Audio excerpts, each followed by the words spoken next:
Bonjour, donc nous allons continuer notre travail avec le livre Maths C complexe. C'est un wikibook. Alors on est dans le chapitre déterminant. Alors on va voir les opérations élémentaires. Alors ici il y a tous les fichiers H. Je vous les laisse récupérer. Moi j'ai récupéré l'ensemble parce que je travaille dessus. Donc je vous laisse... Et nous, on va voir le premier exemple. Alors, les opérations élémentaires, il y en a 6. 3 sur les colonnes et 3 sur les lignes. Ça a un rapport avec l'algèbre linéaire, donc pour résoudre des systèmes. Donc, je suppose que vous avez aussi les notions qui vont avec ces notions. Alors là, c'est la première commande, c'est swap. C'est-à-dire échanger les colonnes, non les lignes, pardon, échanger les lignes. Donc ici on a la ligne 1 et la ligne 3, donc la ligne 1 c'est 1, la ligne 3 c'est 3, et là on voit qu'on a échangé les lignes. Voilà. Je pourrais faire la ligne 1 et la ligne 2 et 3 par exemple, la ligne 2 et 3. Voilà, là j'ai changé la ligne 2 et la ligne 3. Donc la ligne 2 ici, elle est devenue 3, et la ligne 3 ici, elle est devenue 2. Donc on a échangé simplement les lignes. Alors au niveau du langage C, du programme, alors ici on a un tableau de nombres. Donc j'ai choisi de mettre que des 1 dans la ligne 1, que des 2 dans la ligne 2 et que des 3 dans la ligne 3, naturellement pour que ça soit plus facile à lire. Alors ici il y a la fonction qui copie un tableau de nombres, c'est-à-dire ici c'est un tableau de nombres statiques, dans un tableau de nombres dynamiques, c'est-à-dire les matrices A. Donc le tableau A, il est là, et là il y a la création de la matrice A, comme d'habitude. Ici j'ai mis naturellement les données ici, parce que R1, il est ici, mais il est aussi ici. Et si je n'avais pas mis R1, j'aurais été obligé de changer R2 ici, et R2 ici pour avoir la deuxième ligne. Donc là, en installant ici R1, je n'ai qu'un changement à faire pour changer le nombre de lignes. D'accord? Donc là, c'est R1, c'est la ligne R1. Row, en anglais, R-O-W, c'est row, c'est ligne. Donc c'est pour ça que les lignes commencent tous par R. Et que swab R, c'est changement de ligne. D'accord? Donc ici, il y a la fonction qui imprime la matrice, là on connaît bien déjà. Là, c'est le nom de la fonction. Et ici, on applique la fonction, tout simplement. On l'appelle, on met A, on met la ligne 1, la ligne 2, et on fait swap, ça échange les lignes, et ici, on l'imprime en même temps. Là, ce qu'on pourrait faire, un truc amusant, on va mettre, comme là, il y a 1 et 2, on va mettre 2 et 1. Voilà. On a juste mis l'inverse, donc on va voir ce que ça donne. Voilà, on a 1 et 2, donc 2 et 1, on a juste échangé les lignes. Voilà. Alors on verra le code après, ou on essaie de le voir tout de suite. Voilà. C'est ici, voilà, c'est ici qu'il y a la fonction swabrow. Oh là, swabrow. Alors c'est facile, on rentre la matrice, on choisit la ligne 1 et la ligne 2 que l'on veut échanger. On copie d'abord la ligne 1. Je pars de la ligne parce qu'il y a la boucle for, donc c'est toutes les colonnes qui sont, vous voyez là c'est la première à la dernière colonne, donc je peux me permettre de dire qu'on copie la ligne 1 dans T, d'accord, et ensuite on copie la ligne 2 dans la ligne 1, et ensuite on copie la ligne T, c'est-à-dire la ligne 1 dans 2, d'accord. Normalement c'est un coefficient après l'autre, mais comme il y a la boucle for, je peux me permettre de dire que l'on a copié la ligne 1, R1, dans T, d'accord. Ensuite, on a copié la ligne 2, R2, dans R1, donc dans la ligne 1. Et ensuite, ici, il y avait la ligne 1, puisque je l'ai enregistré ici. Je le mets maintenant dans la ligne 2. Voilà. Donc là, c'est juste la boucle for qui me permet de dire ça. Donc là, on va... Hop. Ah, là, je crois que j'ai bloqué le... Ah non, c'est bon, j'ai eu peur, j'ai cru que j'avais bloqué. Donc là, on a changé les lignes. Maintenant, on va multiplier la deuxième opération d'algèbre linéaire pour résoudre un système. C'est multiplier une ligne par un coefficient, par un scalaire, comme on dit. Et là, le scalaire est un complexe, hein, mais c'est pas grave. Donc ici, on multiplie la ligne 2 par 10. Donc on voit la ligne 2, elle a été multipliée par 10 par rapport à là. D'accord ? Là, on va multiplier par exemple la ligne 3. La ligne 3 par 10. Voilà, on multiplie la ligne 3 par 10. Donc la fonction, elle est ici. Voilà. On multiplie donc toute la ligne par un nombre. D'accord ? Et on l'affiche. On va mettre 2 pour voir un peu ce qui se passe. Voilà. Ah oui, mais en mettant 2, naturellement, les chiffres sont... quand on multiplie avec des nombres complexes, ça change tout. C'est pas visible. Donc c'est pour ça que j'avais mis ici un nombre réel pour que ça se voie bien. Voilà, pour que ça se voie bien qu'on a multiplié toute la ligne par 10. Alors bon, maintenant, c'est toujours le même principe. On a un tableau de nombres, d'accord ?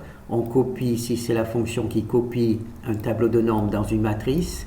Le tableau de nombres, il rentre ici. Là, c'est la fabrication de la matrice et elle devient ici. Voilà. Et donc ici, on affiche A. Ici, on affiche la multiplication que l'on veut faire, c'est-à-dire la ligne par le scalaire que l'on veut multiplier. Et ici, c'est simplement la fonction qui multiplie la ligne par un scalaire et qui l'imprime. D'accord ? On va peut-être voir on va le voir là-dedans. Voilà, ROP. Plus, plus, plus. Voilà, donc là, c'est la fonction qui multiplie. D'accord ? Alors là, il rentre la matrice, là, il rentre le scalaire que l'on veut multiplier, et là, il rentre la ligne sur laquelle on veut travailler.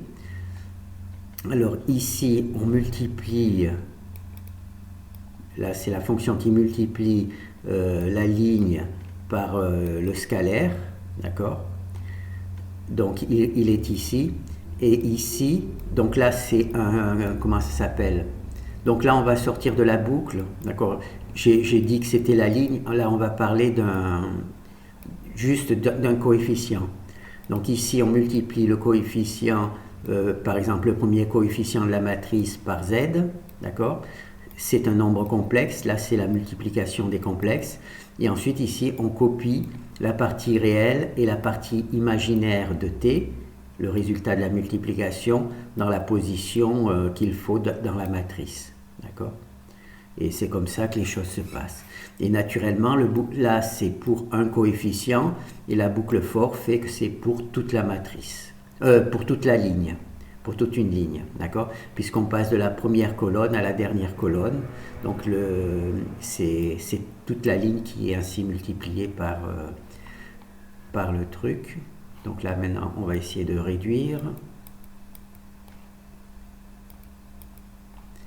Alors on va faire le troisième exemple. Alors le troisième exemple, c'est l'application qui permet de faire tous les validations, enfin tout ce qui fait apparaître, qui permet de résoudre les systèmes linéaires. Alors on multiplie la première ligne par 2, 3, c'est-à-dire ici notre première ligne, on va supposer, d'accord, que l'on a mis le pivot à 1, d'accord ? Il faut absolument que le pivot soit à 1, c'est-à-dire 0 pour la partie imaginaire et juste 1. Donc là, on verra comment on fait pour mettre un pivot à 1.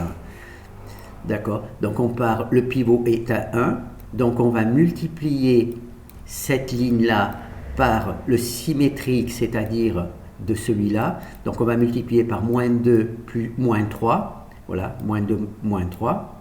Donc on va multiplier cette valeur-là par moins 2, moins 3. Et quand on va les additionner les deux, ça va faire moins 2, moins 3 plus moins 2 plus 3. Excusez-moi, moins 2, moins 3 plus 2 plus 3, ça va faire 0. C'est le 0 ici. Hein. C'est le sous. Et là, on a résolu la première truc. Et là, pour faire disparaître cette partie-là, on va multiplier cette valeur-là par moins 3, moins 6. On va multiplier ici moins 3, moins 6. Donc ici, il va y avoir moins 3, moins 6. Et on va l'additionner. Moins 3, moins 6 plus 3 plus 6, ça va faire 0. Et on va avoir un 0 ici. D'accord? Donc, multiplier la ligne 1 par moins 2, moins 3. D'accord, la ligne 1, on la multiplie par moins 2, moins 3. Moins 2, moins 3, c'est le coefficient ici. Ensuite, additionner la ligne 1 et 2. Donc, on va additionner la ligne 1 et 2. Ici, c'est A et là, c'est moins A. Donc, ça fait 0, le résultat de la truc. Et remettre le résultat dans la ligne 2. Et on le remet dans la ligne 2. Donc, maintenant, on va voir juste derrière. Donc là, ici, on a bien notre 0. Donc, maintenant, on va multiplier 1 ici par moins 3, moins 6, multiplier la ligne 1 par moins 3, moins 6, d'accord? Et on va l'ajouter à la troisième ligne, d'accord? Donc ici on a A, et ici on a moins A, pardon, ici on a A, ici on a moins A, et quand on les additionne, naturellement c'est 0, et c'est le 0 qui apparaît ici. D'accord? Ça, c'est une opération de l'algèbre linéaire. Si vous ne comprenez pas, c'est normal. C'est parce que vous n'avez pas vu votre cours d'algèbre linéaire.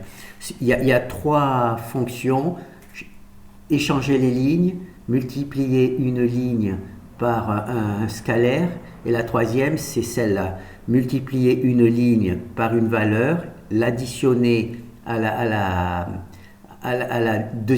une deuxième ligne. Et cela, si vous avez bien choisi ici que le pivot soit bien à 1, ici il faut que ça soit 0, ici il faut que ça soit 1. Ensuite, que vous avez bien sélectionné cette valeur-là en prenant le symétrique, c'est-à-dire ici il y a 3 plus 6, ici il faut mettre moins 3, moins 6i, hein, c'est ce qui est expliqué ici. Et si vous multipliez cette ligne-là par 3 moins 6i, hein, et que vous allez additionner, vous vous retrouvez avec l'addition 6 moins 6, donc ça fait 0. Et ensuite, vous remettez ici dans la troisième ligne, donc vous mettez 0 ici.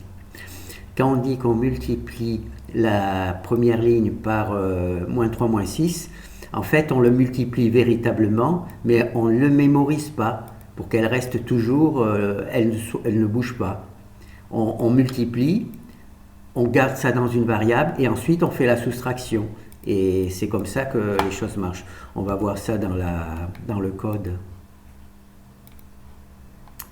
Alors, où tu es le code? Voilà, c'est ici. Ah non, c'est pas là le code.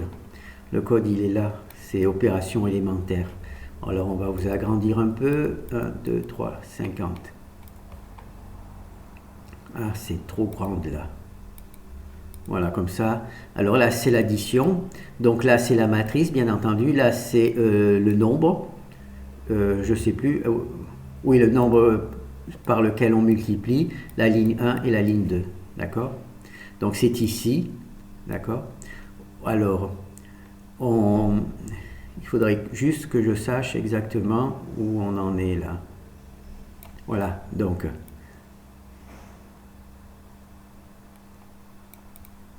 Ah, j'aurais dû prendre j'aurais dû prendre... Ah, d'accord. C'est pour ça, j'avais oublié. Donc là, c'est l'addition. D'accord?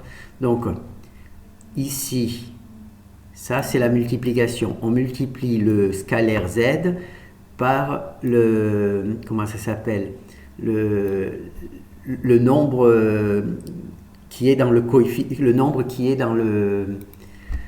à l'adresse ici. Voilà, là c'est un nombre, d'accord? Ici c'est la partie réelle, ici c'est la partie imaginaire, ici c'est la fonction qui crée un nombre complexe, d'accord? Donc on a deux complexes, un complexe ici qui est écrit en fonction de... c'est la position qui se trouve dans la matrice, ici c'est le scalaire. Donc là on fait la multiplication, c'est l'opération, hein, multiplie deux nombres complexes. Et ici, c'est l'addition. Donc ça, c'est le premier terme de l'addition. Et celui-là, c'est le deuxième terme. D'accord? Et quand on fait ça, c'est exactement ce que je vous ai montré. Quand on fait ça, c'est exactement ce que je vous ai montré. Donc on multiplie la première ligne par un scalaire. On multiplie ici le premier coefficient ici par un scalaire. Il faut naturellement que le coefficient de la matrice soit transformé en un réel, parce que les coefficients de la matrice, on ne sait pas que le langage C ne sait pas que c'est un nombre complexe. Donc il faut le transformer en nombre complexe. C'est cette commande qui permet de transformer un nombre complexe. Il suffit de rentrer la partie réelle et la partie imaginaire, d'accord? Et ensuite, bon, donc là c'est la multiplication tout simplement, d'accord? Alors on multiplie le coefficient ici, ce coefficient, on le multiplie par z, et z c'est le deuxième coefficient. Voilà. Donc ici c'est z c'est moins 2 moins 3i, d'accord? Et ensuite, donc là, ça c'est la multiplication, et là il y a la fonction qui fait des additions de nombres complexes. Donc le premier terme du nombre complexe c'est notre multiplication, le deuxième terme c'est le deuxième position. Donc là on recrée un nouveau nombre complexe avec la ligne 2, d'accord? Là c'était la ligne 1, et là c'est la ligne 2. Bien entendu, quand il y a marqué R1, mais cette ligne, ça peut être la deuxième, la troisième ou la quatrième. Hein. C'est juste le nom qu'on lui donne. Donc là, c'est R1, on l'additionne à R2. D'accord? On additionne ici cette partie-là, c'est-à-dire R1, à R2. D'accord? Et quand on additionne ici, normalement, il y a moins 2, moins 3, à plus 2, plus 3, et bien on obtient 0. Voilà, et là on obtient 0. Voilà.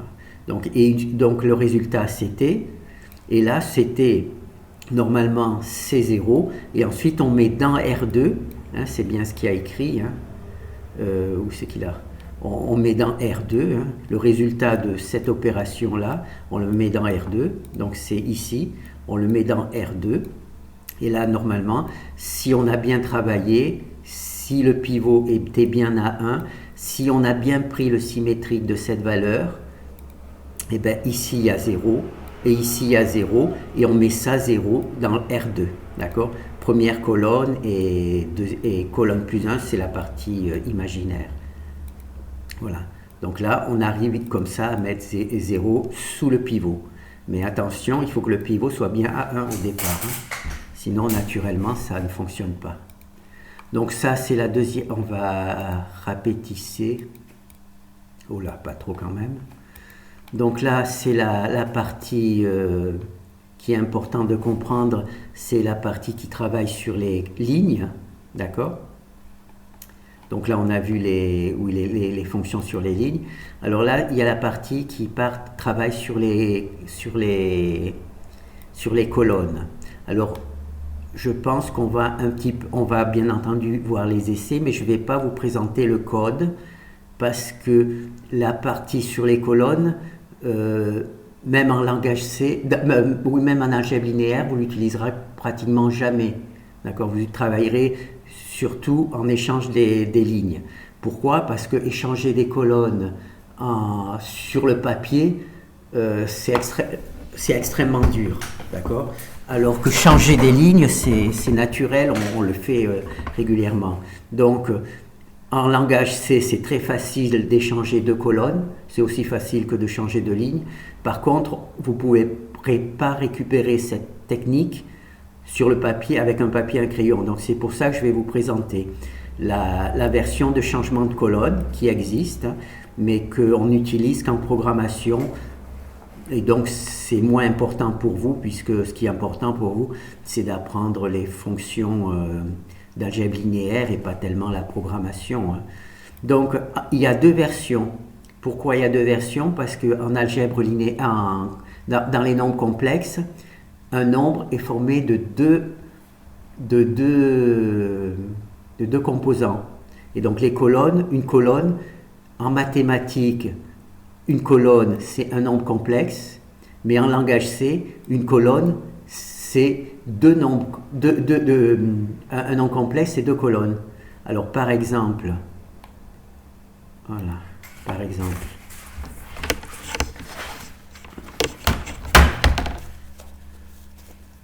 donc on va faire A plus I, non, AB, A prime plus IB prime, voilà. Donc là on va supposer que c'est une matrice, d'accord, et que ça continue comme ça.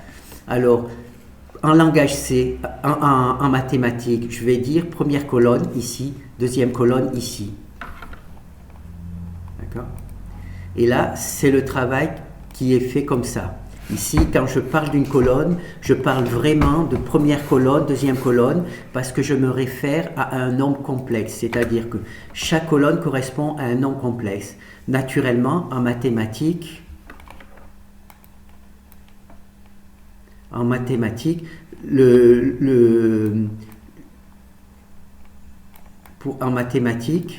voilà, lui, il a juste les nombres, c'est juste une suite de nombres, de colonnes, une colonne, deux colonnes, trois colonnes, quatre colonnes. Alors quand je dis en mathématiques que je travaille sur la première colonne, ici, en langage C, en C, M en maths, c'est première colonne, en C, c'est première colonne aussi. Je travaille avec la première colonne. Par contre, quand je travaille avec la deuxième colonne, en mathématiques, quand je travaille avec la deuxième colonne en mathématiques, donc là c'est C2,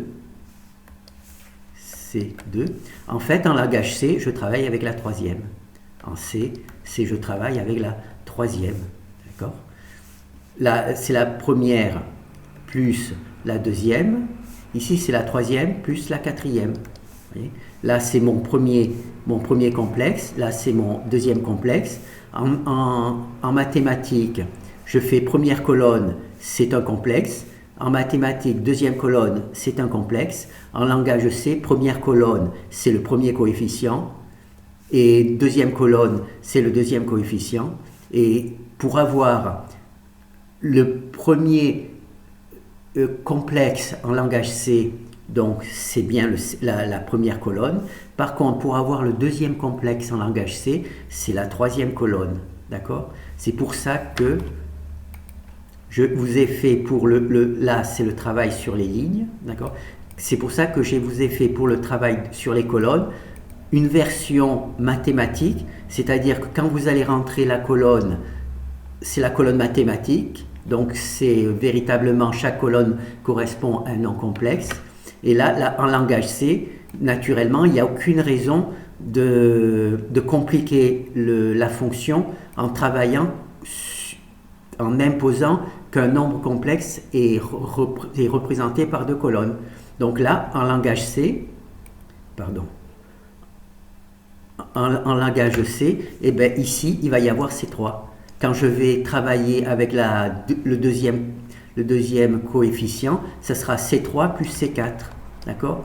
Et donc, si je garde ici les mêmes références qu'en mathématiques, ici je dis C2, eh bien, le langage C, il va dire C3, donc ça ne va pas être les bonnes colonnes. D'accord? Alors, en mathématiques, C1, c'est un nombre complexe de deux parties réelles et imaginaires. En mathématiques, C2, c'est un nom complexe de deux magiques, mais en langage C, le premier nom complexe commence en C1, le deuxième nom complexe commence en C3. D'accord? C'est pour ça que je vous ai mis abandonné. C'est pour ça que je vous ai mis ici deux exemples, une pour les trucs, donc on va essayer de voir comment ça marche.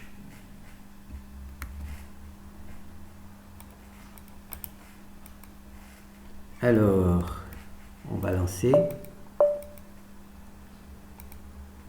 Alors là, on échange la colonne 1 et 3. Donc 54 elle va aller dans la colonne 3, 1, 2, 3, donc 54, 66, 4. Et la colonne 3 va naturellement aller dans la 1, 72, 99, 72, 99. Voilà. Alors là, on échange toujours colonne 1 et 3. Donc il y a 98, 1, 2, 3, 98, 26, 43, 59 et 36, voilà. Et la 3 va venir dans la 1. 36, 84, voilà. Maintenant, on va voir sur le truc. Voilà, je rentre exactement C1 et C3, d'accord, pour avoir mon changement de truc. D'accord, là, il y a toujours ce petit truc pour éviter d'avoir à changer de C3. Donc là, on a échangé la ligne 1 et 3, donc on va échanger la ligne 2 et 3, par exemple. D'accord, là, j'ai mis 2. Voyez, si je n'avais pas utilisé ce petit C1, quand j'ai voulu changer la ligne C2, il aurait fallu que je la change ici et ici, d'accord? Non, c'est plutôt ici et ici.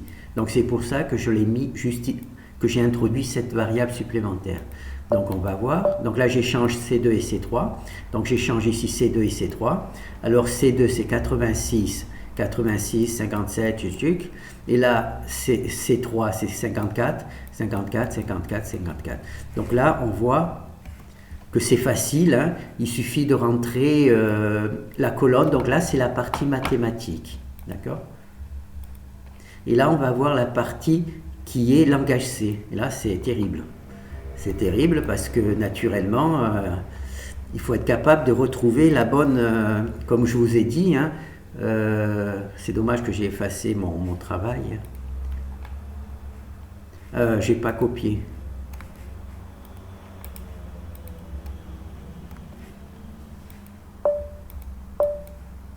Voilà, là je rentre C1 et C3, donc C1 et C3, d'accord? Là j'ai fait plus petit hein, pour qu'on voie bien. Là on va faire, où c'est que c'est? Là on va faire C2 et C3, d'accord? Là on échange C2, C2 et C3, d'accord? Et c'est là où c'est terrible, c'est que je ne peux pas mettre C2 et C3 ici. Je suis obligé de passer par une fonction qui va calculer la partie langage C du truc. Là, c'est la version, soit qui échange les colonnes, c'est la version mathématique. D'accord? C'est... Alors ici... Vous voyez, la version... Je ne vous ai pas montré... La version mathématique, c'est soit échanger les colonnes, mais avec un petit thème devant. Donc c'est une autre fonction. Et là, c'est la langage C, celle qui permet de faire les calculs de déterminants, d'inverse, enfin toutes sortes de trucs là. Et là, elle travaille plus, comme je vous ai dit, si vous mettez... Bon, on va le faire, hein, on va mettre C2 ici, C2 ici et C3 ici. Et vous allez voir que ça va faire tout bizarre.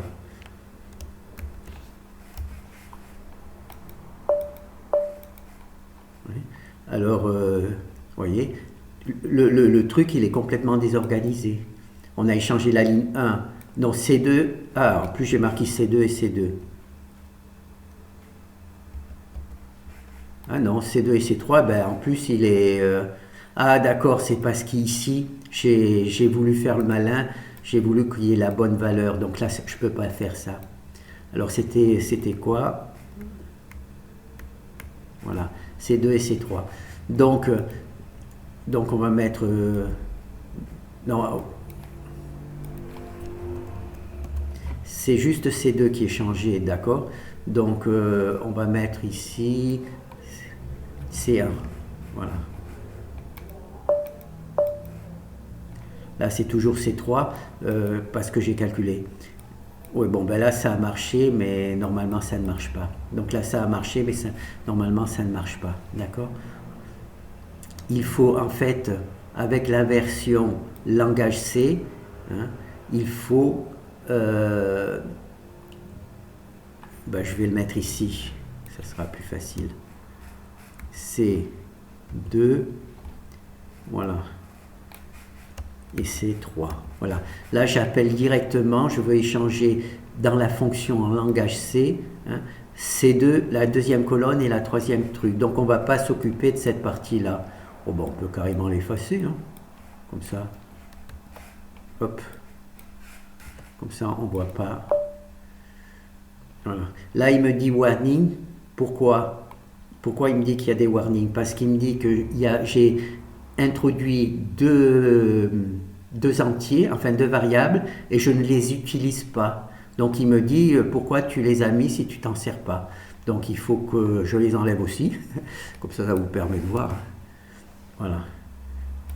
Et voilà, maintenant il n'y a plus de warning. D'accord? Ça, si je laisse les trucs, ça marche quand même. Ça va marcher quand même, mais ça vous indique, c'est une bonne chose, puis ça vous indique que vous utilisez des variables pour rien. Donc là, on va lancer. Donc là, j'ai échangé C2 et C3 hein, directement, et on voit que ici 1, 1, ici 1, 2, donc les matrices sont complètement déstructurées. D'accord? Normalement, ici, il devrait y avoir 1, 1, ici, il devrait y avoir 2, 2, ici, il devrait y avoir 3, 3. Donc c'est juste pour vous montrer que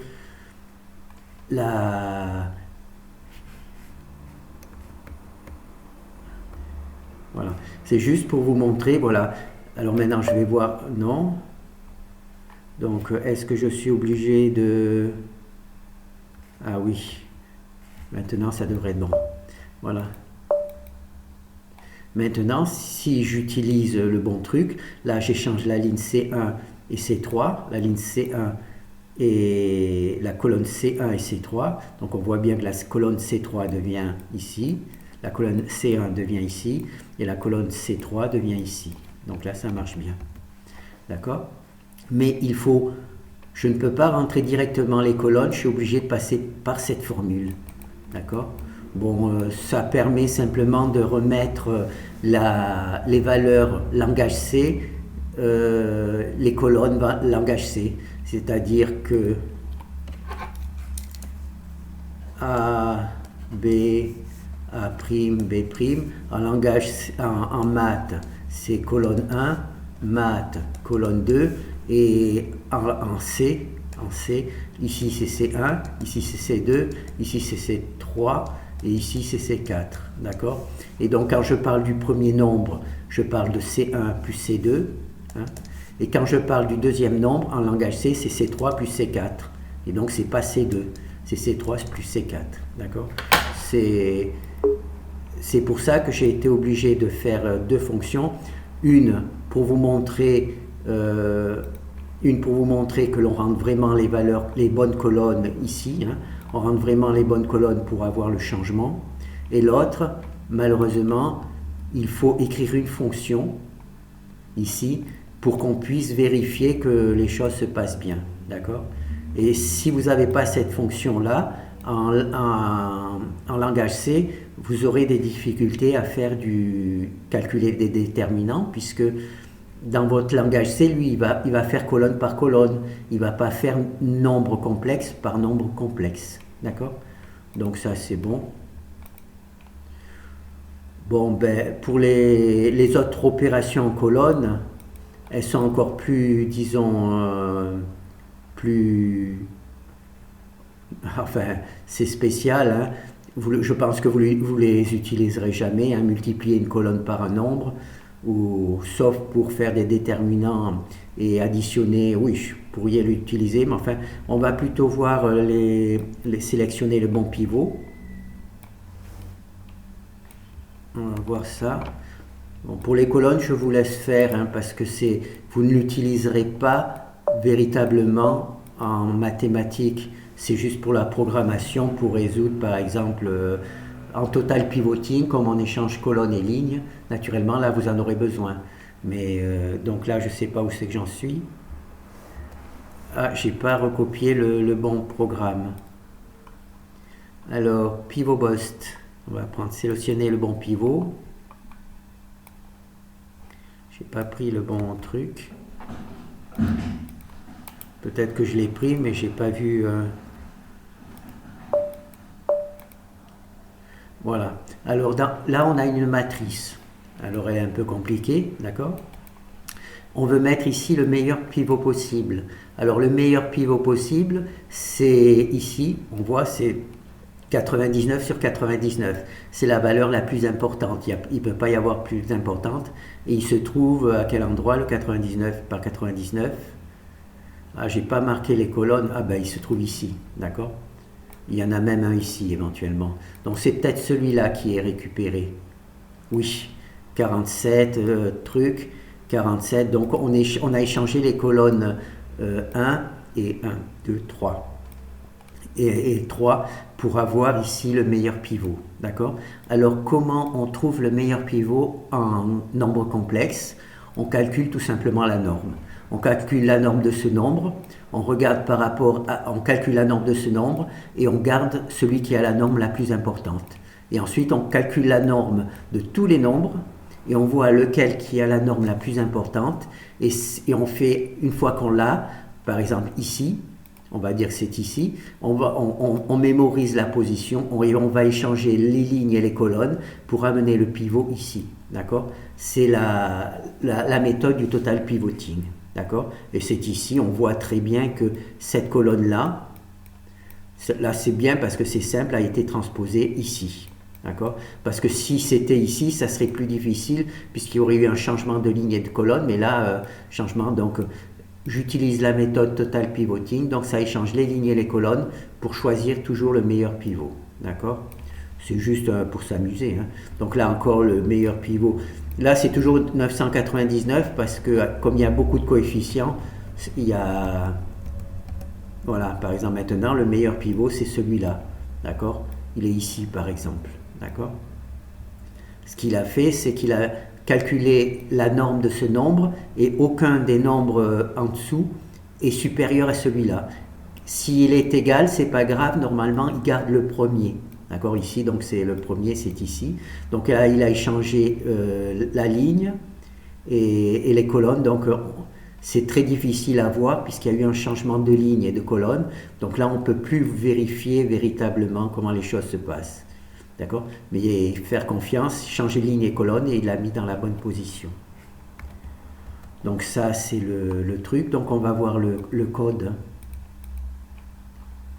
Ce code-là, vous l'avez vu naturellement en matrice normale, en matrice réelle. Donc c'est pour ça que je vais un peu rapide, puisque je suppose que je vous déconseille de commencer directement avec les complexes. Hein, c'est pas... Donc là, c'est le meilleur pivot, d'accord? Alors, il rentre au début la matrice. Alors, au début, le meilleur pivot, c'est naturellement 1, 1. On prend comme... il va falloir quand même... hop.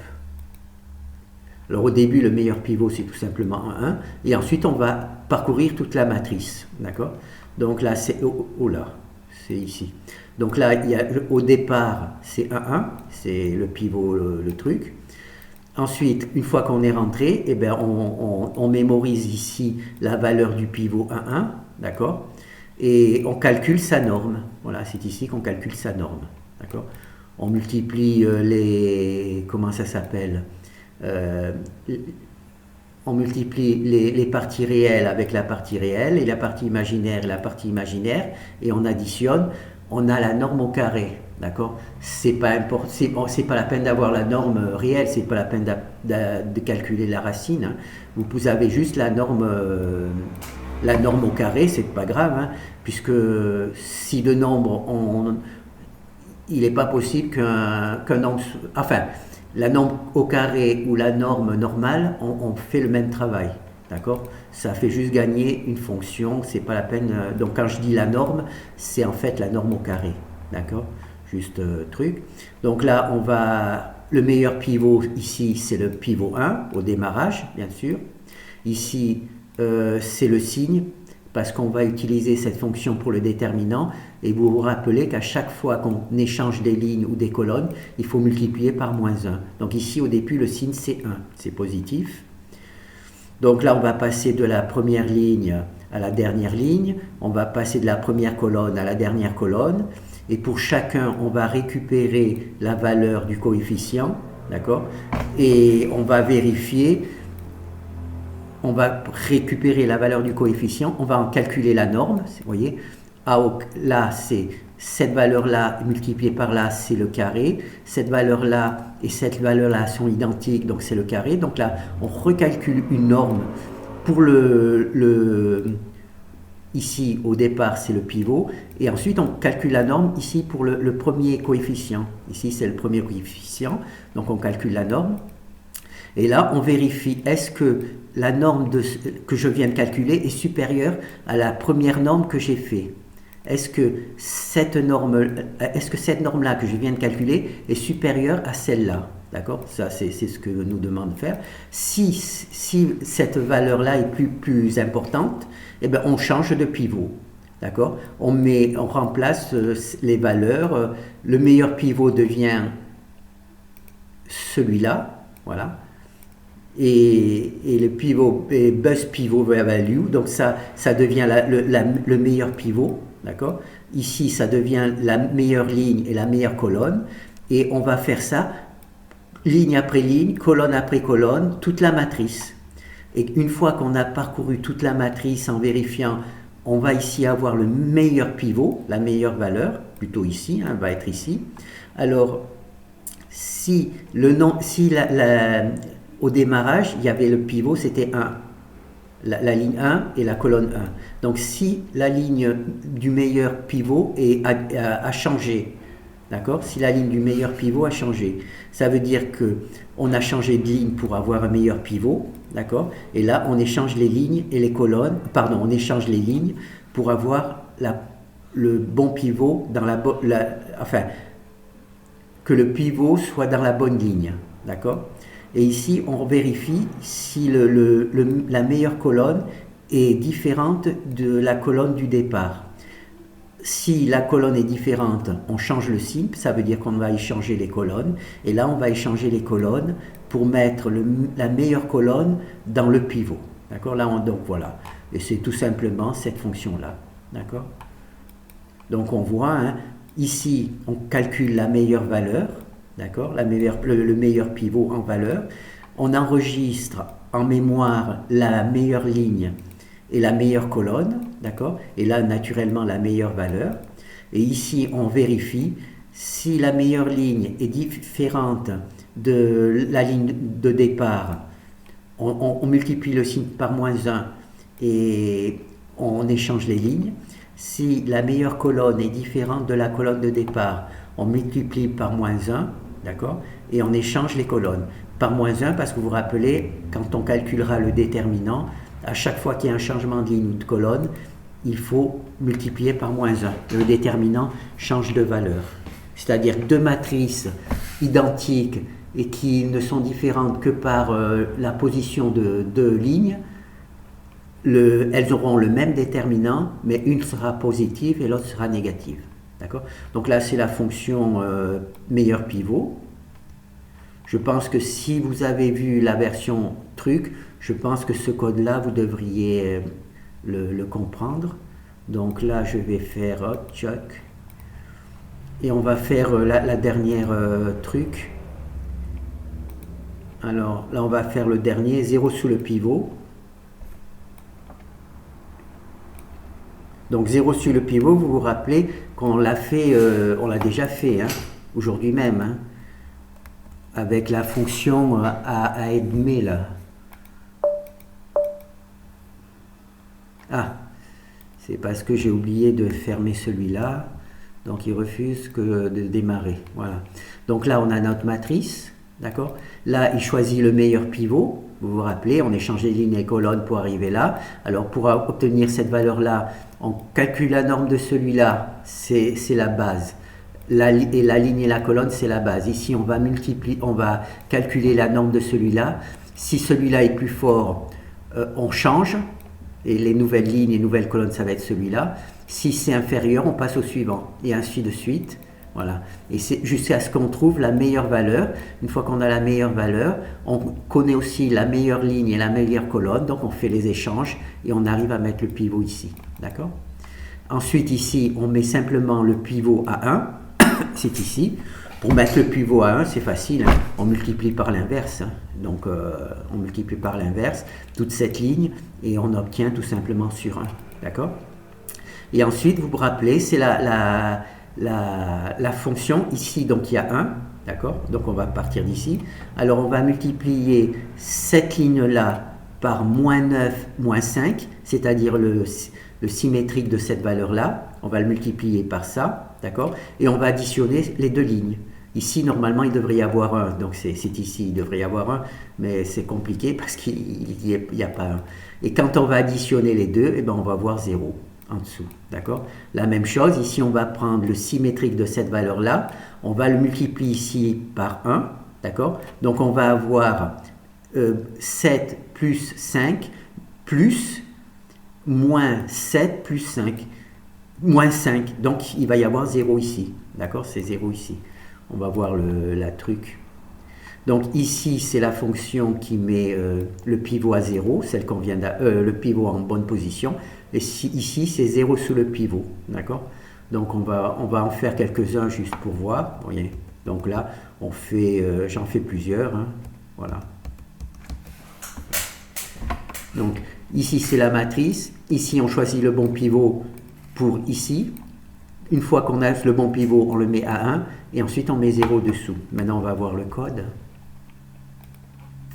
Alors, où tu es le code? Alors, le code, c'est pivot. D'accord? Alors, on agrandit un petit peu. Pas trop, peut-être, parce que oui, sinon, on ne voit plus rien. Alors, c'est 0 sous le pivot. D'accord? Donc, ici, on calcule la norme du pivot. D'accord? Et si la norme n'est pas nulle, parce que si la norme est nulle, il va y avoir un problème, parce que on va faire une division, donc ça va diviser par 0, donc ça ne va pas marcher. Donc si la norme est nulle, on passe ici, le pivot est 0.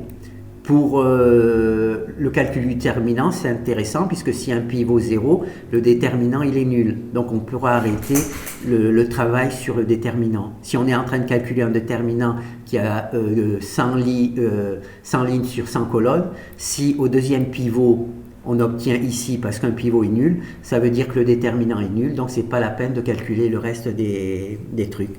Donc c'est pour ça qu'il faut retourner le pivot, ici, d'accord ? Et c'est ici qui sort naturellement, d'accord? Donc c'est pour ça que pivot est égal à 0. Donc si le pivot n'est pas nul, d'accord, en valeur absolue, hein, et en fait c'est s'il est inférieur à cette valeur-là, pour moi c'est 0. Parce qu'en langage C, 10 puissance moins 17, c'est pas 0. Mais pour moi, 10 puissance moins 17, c'est 0. Donc c'est pour ça que j'ai mis une valeur que j'estime être au-dessus, enfin... Si la valeur devient plus petite que cette valeur-là, c'est 0. Donc pour moi, le pivot, il faut qu'il soit supérieur à cette valeur-là. Alors, qu'est-ce qu'on prend? On récupère le pivot ici, de A, d'accord? On le multiplie par l'inverse, vous voyez? Le pivot, bon, il me faut un pivot. Voilà. Là, on est ici, là, d'accord? Là, le pivot, c'est 9.7, d'accord? Celui-là, je peux le fermer. Alors, ici, je récupère ce pivot. Ici, je récupère cette valeur-là. Alors, c'est facile, hein? Copier un coefficient.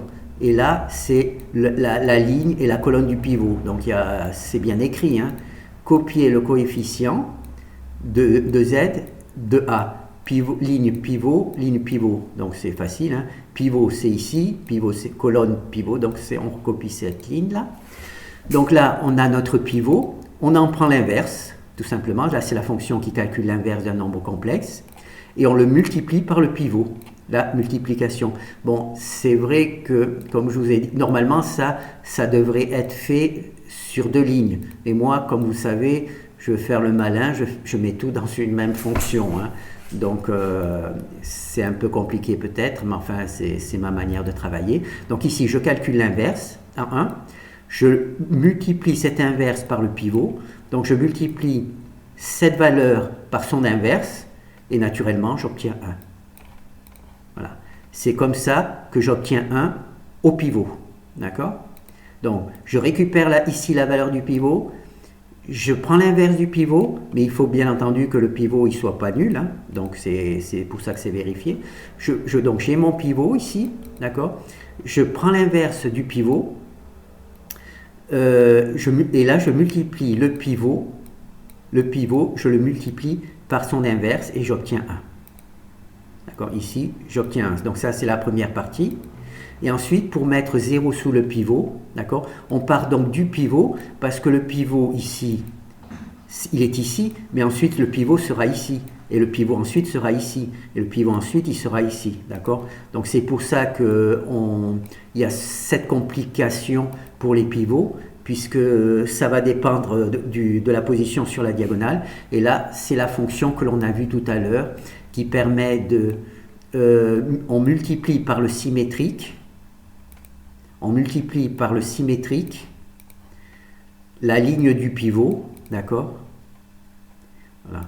On multiplie par le symétrique cette valeur-là, le pivot, et ensuite on additionne la ligne du pivot avec cette ligne-là, et on obtient 0. Alors est-ce que ça se voit là? Donc là, on prend le symétrique de la valeur qui est sous le pivot, d'accord. On multiplie, ah oui, mais la fonction là, la fonction fait tout, ça ne se voit pas puisque c'est dans la fonction. Donc on prend donc le symétrique, d'accord, on le multiplie par le pivot, d'accord, la position du pivot, et ensuite on le remet dans la colonne de départ. On multiplie ici le pivot qui est mis à 1 par le symétrique de cette valeur. Donc ici il va y avoir... Là, il y a moins 6 plus 8, donc il va y avoir plus 6, moins 8. D'accord, il va y avoir plus 6, moins 8 ici. Et on va additionner ces deux valeurs, plus 6, moins 8, moins 6, moins 8, et il va y avoir 0 ici. Voilà. Et donc, ici, c'est la fonction qu'on a vue qui permet justement de faire ça. Donc là, il faudrait que je reprenne la fonction, mais...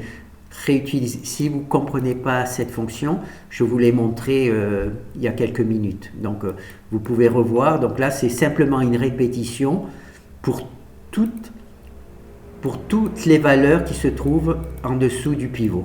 D'accord? Et à chaque fois, on va multiplier par plus 6 moins 8 pour obtenir le 0. Ici, on va multiplier par moins 4 moins 3. Cette valeur-là pour obtenir 0 sous le pivot. Et ici, on va multiplier par le symétrique, donc moins 6, moins 1, cette valeur-là, et on va l'additionner pour avoir 0 là-dessous. Et naturellement, les colonnes en même temps, toutes les colonnes sont modifiées en même temps. Quand je dis que je multiplie cette valeur-là par celle-là, et que j'additionne, c'est toute la colonne qui est additionnée, hein. Ce n'est pas juste le coefficient. Là, on voit que ça marche sur toute la ligne. Hein. Pardon, oui, sur toute la ligne. Oui. Bon, ah oui, ça ne se voit pas puisque ça se passe dans cette fonction, donc ça ne se voit pas. Voilà, donc là, vous avez pour 0 sous le pivot, première partie ici, on calcule sa valeur, d'accord, en valeur absolue. On vérifie que le pivot n'est pas nul. Si le pivot n'est pas nul, on récupère sa valeur. Donc là, il y a deux travaux. Hein. Ah oui. Ah oui. Ici, c'est la norme. Donc ici, on calcule la norme, d'accord, et on vérifie si la norme n'est pas nulle. D'accord. Si la norme n'est pas nulle, on récupère une deuxième fois la valeur du pivot, d'accord. Et ici, on multiplie le pivot par l'inverse. Et on obtient naturellement le premier 1. Voilà. Donc ça, c'est cette partie-là, ça concerne juste le pivot 1. Et ensuite, cette partie-là, ça concerne toutes les valeurs sous le pivot. Voilà. Donc, et ici, naturellement, si jamais le pivot en valeur absolue est, comment ça s'appelle, est nul, ça veut dire qu'il y a un 0 sur la diagonale. Et donc, si on calcule la matrice, ça veut dire que notre matrice est nulle. Voilà. Donc là, je pense qu'on a vu tout le truc. Voilà. Donc là, on a vu tous les trucs. Bon, il y a donc quelques exemples. Hein. Voilà. Alors on revoit, on a notre matrice ici, d'accord? On va chercher dans la matrice le meilleur pivot. On va donc échanger des lignes et des colonnes pour avoir le meilleur pivot. On va calculer la norme de tous ces coefficients. Et le coefficient qui aura la norme la plus forte, eh bien, naturellement, ici, la norme la plus forte, eh bien, c'est le 9,9. Hein. Alors le 9,9, il est ici. Il n'y en a qu'un seul, donc. Oui, il n'y en a qu'un seul. Il semble qu'il n'y en ait qu'un seul. Et donc, on va échanger les lignes et les colonnes pour amener ce 9,9 au niveau du pivot. D'accord? Là, on a notre pivot tranquille, on est content. On l'a bien positionné. Ensuite, ici, on va multiplier ce pivot par son inverse, ce qui va nous donner 1. D'accord? Donc là, on va se retrouver avec un 1. Et quand je multiplie ce pivot par son inverse, naturellement, je multiplie toutes les colonnes de la ligne. D'accord? Toutes les colonnes de la ligne. On voit ici, quand j'ai multiplié par cette valeur-là, j'ai multiplié par truc. D'accord? Donc là, j'ai multiplié par son inverse et j'obtiens 1. Et une fois que j'ai 1 ici, eh ben, je vais multiplier ce 1, cette ligne 1, par le symétrique de cette valeur-là. Le symétrique, c'est moins 3 plus 9.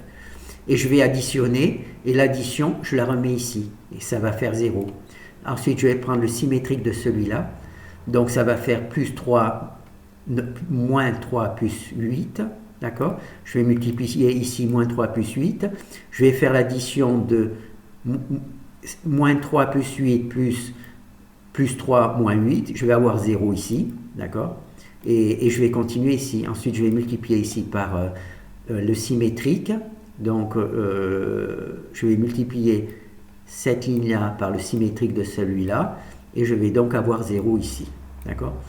Je vais multiplier le symétrique de cette valeur-là ici, par ce coefficient-là, d'accord? Et je vais l'additionner, et le résultat, je vais le remettre ici, et ça va être un 0, et naturellement, avec toutes les colonnes qui sont modifiées en même temps, d'accord? Bon, eh ben, je ne sais pas ce que ça va donner, mais en tout cas, ça a été du sport, hein. Voilà. Donc là, on a vu le truc, là. Donc ici, il y a la fonction meilleur pivot. Donc au début, naturellement, le meilleur pivot, c'est la première ligne et la première colonne, hein, puisqu'on ne sait pas lequel c'est, d'accord? Et ensuite, une fois qu'on a le meilleur pivot dans notre première ligne et première colonne, on applique la fonction 0 en dessous le pivot. C'est cette fonction. Donc ici, le pivot sur lequel on travaille, c'est le pivot 1,1, d'accord? Et ensuite, naturellement, c'est le pivot 2,2, puis ensuite le pivot 3,3 et ainsi de suite. Voilà. Donc c'est pas trop compliqué, j'espère. Voilà. Donc là j'ai fait à peu près tout. On va juste vérifier. Voilà. Donc on a fait 0 sous le pivot, le meilleur pivot. Pour les parties, le travail sur les colonnes, je vous laisse faire. Hein, et nous on a vu sur les lignes, d'accord? Les échanges de lignes et de colonnes, on le fera très rarement, donc quoique quand on calcule un déterminant, on peut avoir besoin, donc ça je verrai plus tard si on le fait. Parce que c'est très complexe de travailler sur les colonnes et j'aurai du mal à expliquer. Merci.